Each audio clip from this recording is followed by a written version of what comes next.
Voilà une boisson évidemment incompatible avec le volant. 2,5 milliards de bouteilles de vin sont consommées chaque année en France. Et ce sont autant de bouchons de liège qui pourraient être recyclés. Dans les Landes, une entreprise ne manque pas d'idées pour leur trouver une seconde vie. Direction Souston avec Robin Lecornec et Bruno Poiseuil.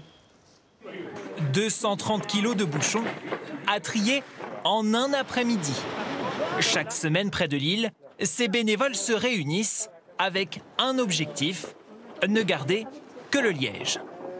L'enjeu, c'est de trier entre les bouchons qui sont vraiment en liège et les bouchons qui sont, vous voyez là, qui sont en synthétique.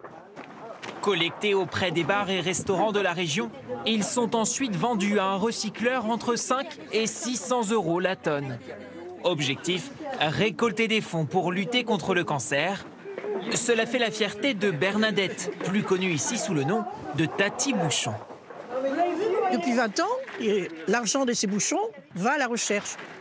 Depuis le début de l'année, déjà 7 tonnes de bouchons collectés, puis expédiés à 1000 km de là, dans cette usine des Landes.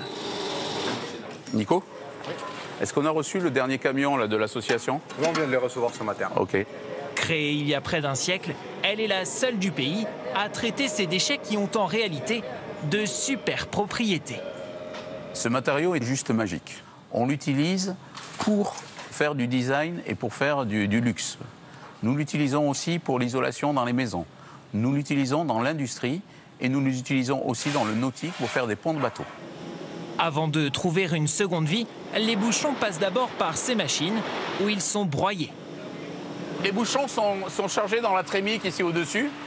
Ils vont descendre ici et ils vont passer après par ce réseau de tuyaux pour être déchiquetés une nouvelle fois. Jusqu'à obtenir ces petits copeaux. Ce sont des granulés fins qu'on va pouvoir utiliser dans nos différentes recettes. Agglomérés en rouleaux, en blocs ou même sous forme de poudre isolante directement projetée sur les murs.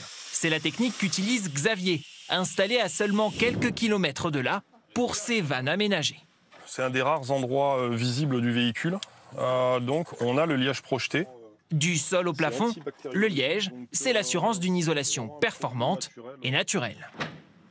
C'est utile contre la condensation car ça crée une peau, une membrane sur toute la tôle intérieure du véhicule. Et cela plaît à ses clients. Avec une vingtaine de réalisations par an, Xavier voit la demande augmenter, même si selon cet artisan, le liège reste environ 30% plus cher qu'un isolant traditionnel.